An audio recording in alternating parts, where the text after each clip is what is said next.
What's up, fellas? In the first video today, we're going to be talking about an interesting piece of NBA news that came out yesterday regarding the 76ers offseason and their potential pursuit of Kyle Lowry. It's something we talked about at the trade deadline that never actually came to fruition, but apparently this is not something that Philadelphia is giving up on. They're still considering trying to go out and get Lowry in a sign and trade this offseason. We'll talk about how that affects them, how that affects Toronto, just kind of this whole situation in general as we do get slightly closer now towards the offseason. But really quickly before we get started, I want to let you guys know this is the first video of the day. If you're new here, I upload twice a day, every day. My name's Tucker, by the way. What's up? Second video of the day today. We're starting a new series where I'm going through a ton of different teams and talking about what they would do if they got the first overall pick in this upcoming draft. In today's video, it's going to be the Rockets.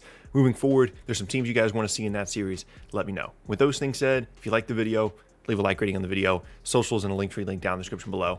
Let's go and get started with the video. So we've kind of talked about the Kyle Lowry Sixers thing before, right? But briefly, we'll kind of discuss the fit here because it's definitely something that they were interested in and were pursuing at the trade deadline. Now, the kind of the vibe that I got from it was that they didn't pursue it as much as maybe it seemed like publicly because ultimately, one, obviously Toronto didn't move Kyle Lowry, but two, the offers that they were receiving clearly weren't that competitive because the Lakers were involved here and he almost ended up in LA despite the fact that their offer would have had to be some combination of like KCP and Taylor Horton Tucker. No disrespect to those guys, but like if Philly couldn't even step up and beat that offer, then they probably weren't all that serious in terms of the assets they're willing to give up in exchange for Kyle Lowry. But one of the reasons for that might be, one, they're obviously having a fantastic season even without him, and two, they could potentially look to go and get him this offseason. And despite how good Philly has been this year, presumably they're going to be a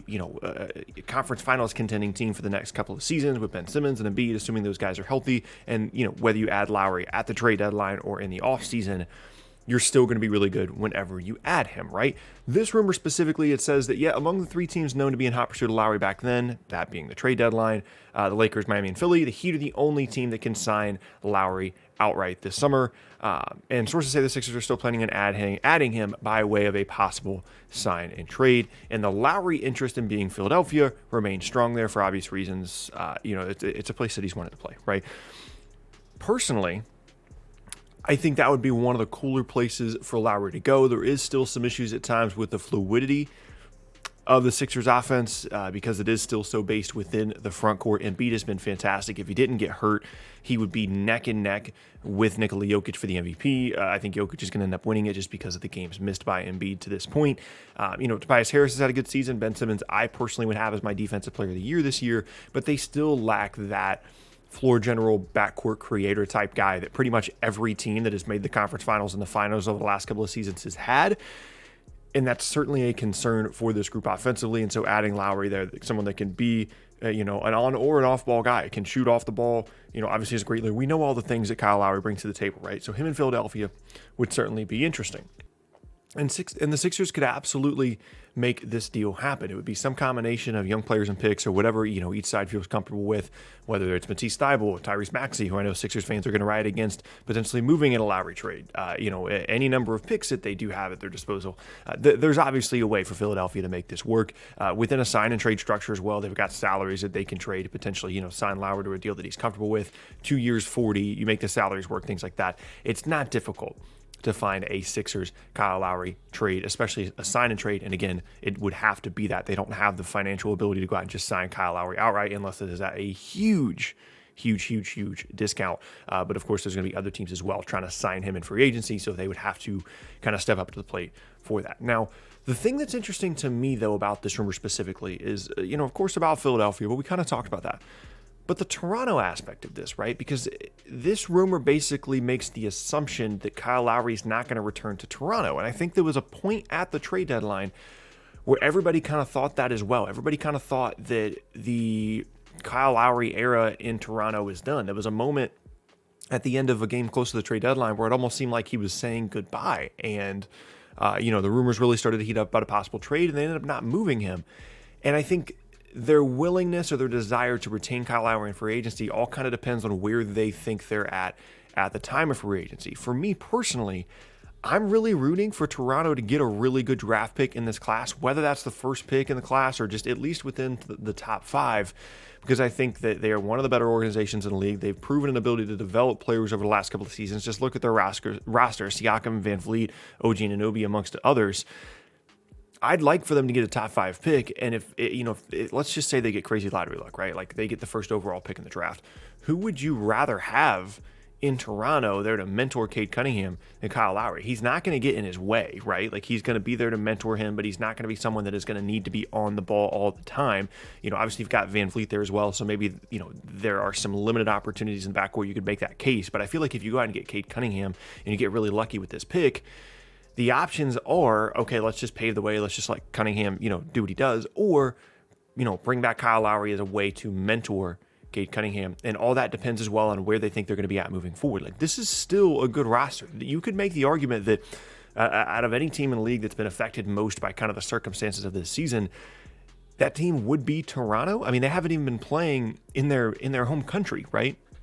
And they've had to deal with so many issues, injury and otherwise, and if they retain Lowry and they get a really good pick and they make some moves in free agency, this could very easily be like a top 5, top 4 team in the East next year if that's the route that they choose to take. Now, I know there's some Raptors fans out there that are assuming that they're going to go the opposite direction and potentially try and build up some of the young talent and really evaluate where they're at. But when you're looking at Siakam, for whatever you think, he could potentially bring to the table, OG Anunoby, Van Vliet, the possibility to retain Kyle Lowry and getting a top 5 pick in this draft, potentially even the first pick in this draft because of where their record's at, that's a really good and an interesting group. And so I'm basically just saying I'm not guaranteeing that Kyle Lowry is not going to be a Toronto Raptor by the time we get into the offseason, and it really just depends on how Toronto evaluates their group. If they think that they're ready to move on from the Lowry era and, they're fine with their roster the way it is, they'd rather spend their money elsewhere, potentially on some flyers, potentially on, some restricted free agents, given that they're one of the few teams that actually have cap space in this offseason,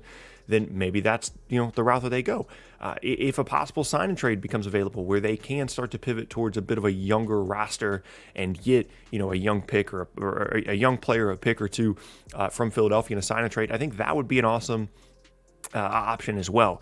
And it really just depends on how Toronto sees its own roster. And I think given some of the, I think it's fair to say, indecision at the trade deadline regarding a Lowry trade, I think, it's kind of unclear where they're at. And I think they're also evaluating kind of the direction they want to take moving forward. But the positive thing amongst some teams in the league that do not have this luxury is that Toronto does have some flexibility here, and they do have options, and they can bring Lowry back and run it back. They can pivot towards a younger model either way. And that's a really nice position to be in, and it's as a result of them being, again, one of the smarter front offices in the league. So as it relates to this specific trade, or this specific rumor, I think the Lowry fit in Philadelphia would be awesome. We've talked about that in the past.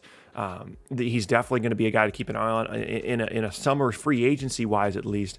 That might not be as exciting as something that we've been used to in the past, but every time we say that, the summer surprises us anyway, right? It might be more of a focus on the restricted guys, but amongst the unrestricted free agents, Kyle Lowry is pretty near the top of the list here. And again, Toronto is going to have an opportunity in free agency, whether it's Kyle Lowry and others or nobody, to really make some moves in free agency if they choose to do so. And that is something I would continue to keep an eye on. If it's 100% up to me, if you're just telling me that you're guaranteed to get a top 5 pick in this class, depending on the cost, I would probably retain Kyle Lowry. I think for Toronto specifically, there's something to be said for keeping up this image as one of the better teams in the league, one of the better organizations in the league.